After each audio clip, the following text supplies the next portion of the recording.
Olá, queridos ouvintes da Rádio Divulgar.net. Está começando mais um programa Jesus por Emmanuel. Estamos estudando o livro Caminho, Verdade e Vida, psicografia de Francisco Cândido Xavier, pelo Espírito Emmanuel.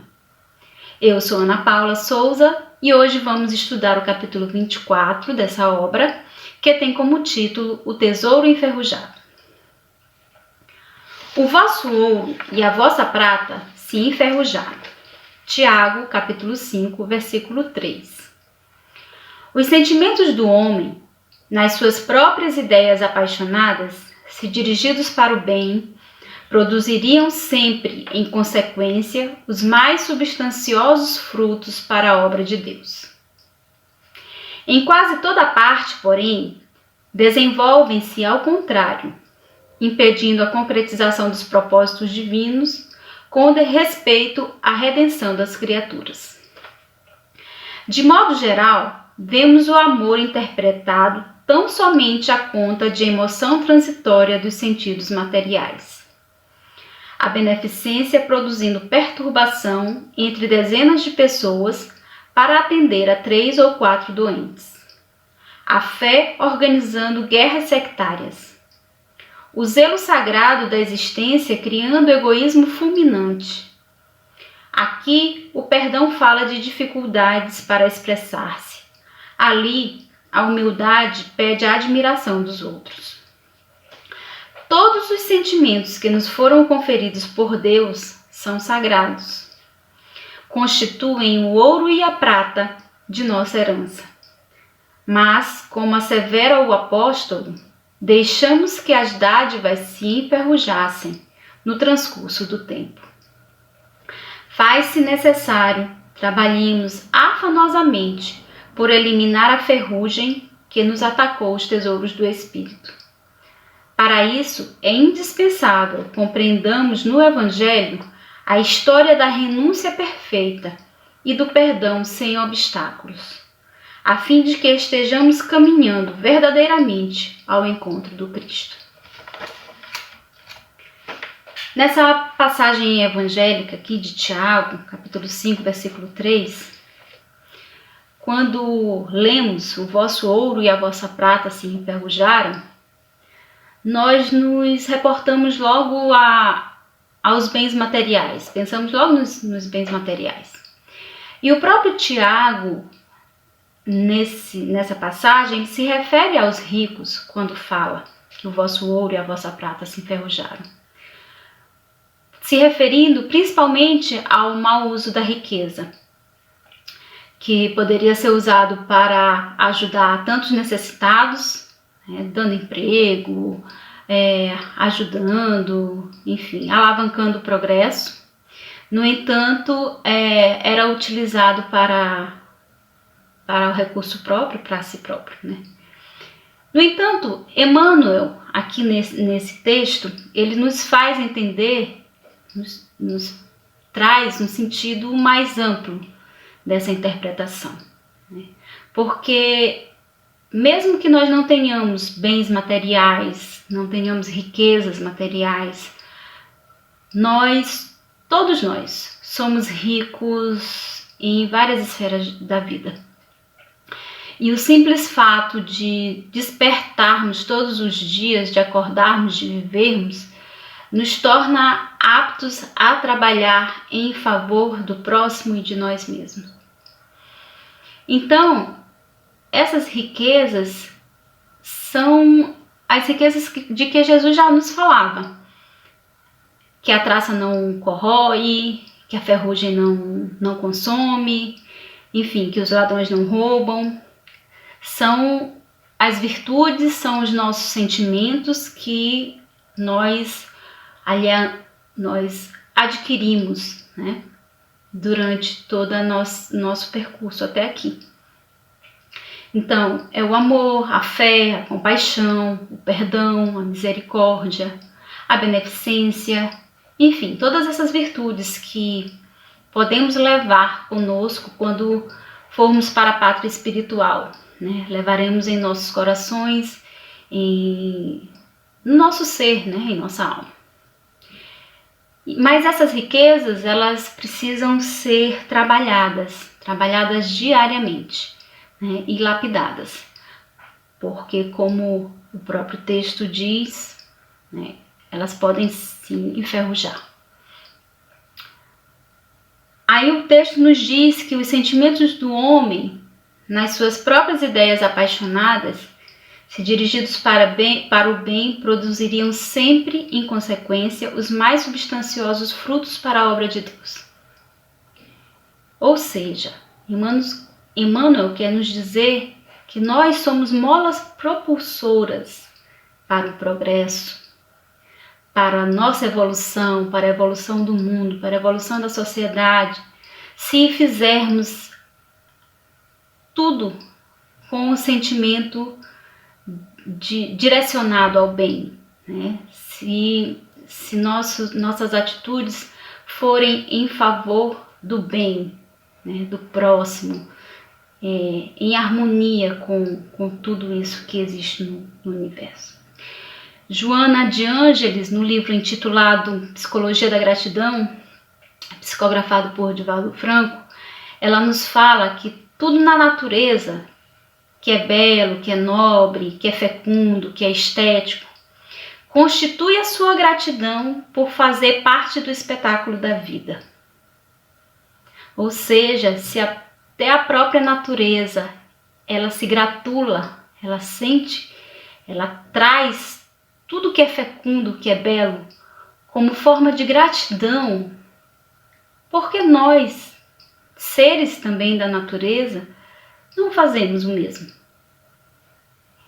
Porque nós podemos contribuir diariamente, né, e nos sentir gratos por todas as oportunidades que às vezes batem à nossa porta, né, ou encontramos ao meio do caminho, as oportunidades para contribuirmos para um mundo melhor, né, a cada despertar, a cada dia.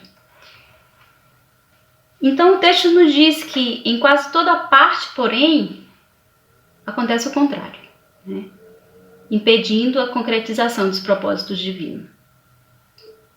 O que se percebe aqui é uma má interpretação, né, do próprio sentido das virtudes, né? Nós deturpamos os sentidos das virtudes, muitas das vezes para satisfazer o nosso próprio ego. E aí ele fala, de modo geral, vemos o amor interpretado tão somente a conta de emoção transitória dos sentidos materiais. E como eu falei anteriormente, né, nós deturpamos os sentidos dessas virtudes, desses sentimentos. Então a nossa concepção, por exemplo, de amor ainda está muito ligada à matéria. E muitas das vezes confundimos amor com posse, né? Até nas próprias palavras que utilizamos, meu marido, meu filho, meu amigo, enfim, meu, né, o pronome possessivo. E a posse se refere muito ao egoísmo, né, que nós temos, que é contraditório ao amor, né? E então a todos aqueles que estão próximos a mim, né, dentro do meu círculo de amor, eu cuido, eu protejo. No entanto, aqueles que não estão e que talvez sejam os necessitados, que precisam ser ajudados, eu ignoro. Então nós ainda não temos a verdadeira concepção do amor, né? E em nome desse amor, quantas atrocidades são realizadas, né?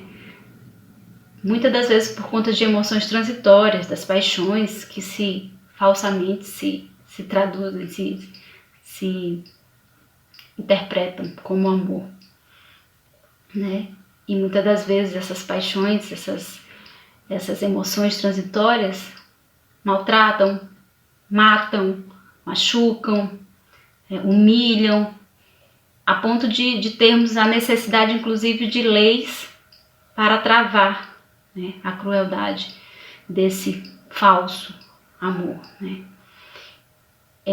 Então esse sentimento que era para ser puro e brilhante, a gente encontra cheio de impurezas, né, das nossas próprias ações. No entanto, o que o Cristo nos diz, o amor que o Cristo nos trouxe, é um amor muito maior, né? É um amor sublime que ainda não conseguimos compreender, mas que já ensaiamos os primeiros passos, quando saímos um pouco de nós mesmos, do nosso mundo, da nossa individualidade ali, da nossa zona de conforto, e vamos ao encontro do outro, né? Para sentir a sua dor, para tentar apaziguar, sanar um pouco da dor que o outro sente, tentar diminuir a sua dor, através de várias atitudes, às vezes uma conversa, um ouvido, o ato de doar alguma coisa a um necessitado, enfim, são as várias nuances que esse amor pode ter, e como nos fala o Evangelho, segundo o Espiritismo, no capítulo 13, que fala sobre a beneficência, sobre a caridade, que há tanta coisa a se fazer ainda. Então, poderemos exercer esse amor mesmo ainda sendo o início. E aqui o texto também fala em relação à fé, né? A fé organizando guerras sectárias. Ora, a fé que era para ser algo sublime também, né? No entanto, vemos muitos absurdos. Por exemplo, vivemos em um país laico, que significa que não temos uma religião oficial. Então podemos exercer qualquer religião, temos a liberdade de escolha, segundo as nossas leis, inclusive em não acreditar, né? Inclusive em não acreditar em Deus, em nenhuma divindade, em não escolher nenhuma religião. No entanto, nós vemos atualmente ainda, infelizmente, de forma muito velada, ou não, né? Às vezes não é velada, mas vemos a intolerância religiosa na nossa sociedade, ainda. A imposição da minha fé, das minhas convicções, desrespeitando a fé do outro. E o Cristo, ele nunca nos disse nada disso, muito pelo contrário. Ele sempre pediu para que nós nos amemos uns aos outros, né? Então, o respeito faz parte também, né, desse amor. Então, quantas guerras já foram declaradas em nome de Deus? É muito contraditório. Aqueles que pregam o amor do Cristo seriam os mesmos que são intolerantes e que disseminam o ódio, né? Se a fé que eu professo, ela me faz ser uma pessoa melhor, a melhor forma que eu tenho de divulgá-la são através das minhas atitudes e não a imposição do que eu penso na vida do outro. E o texto aqui fala de tantos outros sentimentos nobres que acabam sendo deturpados pelo nosso orgulho, pelo nosso egoísmo. O materialismo e o sentido egoísta do apego material, né? Como ele fala aqui, muitas das vezes são disfarçados de zelo. Não, só sou zeloso. Mas na verdade é aquele apego, né? A necessidade de uma plateia e de admiradores quando eu faço o bem, ou quando eu me julgo humilde, mas eu quero demonstrar para todo mundo o quanto eu fui humilde. Então, tudo isso são essas interpretações, né, que fazemos desses sentimentos e não percebemos o quanto eles se distanciam dos sentimentos verdadeiros. Todos esses sentimentos, como diz Emmanuel, constituem o ouro e a prata da nossa herança e que com o tempo se enferrujaram. Então façamos essa reflexão de como estão os nossos tesouros os nossos sentimentos, as nossas virtudes? Temos dirigido nossas ideias, nossos pensamentos para o bem, para o nosso melhoramento, contribuindo para a obra de Deus? E Emmanuel nos fala aqui, no final, que é indispensável compreendamos no Evangelho a história da renúncia perfeita e do perdão sem obstáculos, a fim de que estejamos caminhando verdadeiramente ao encontro do Cristo. Que façamos isso, meus irmãos.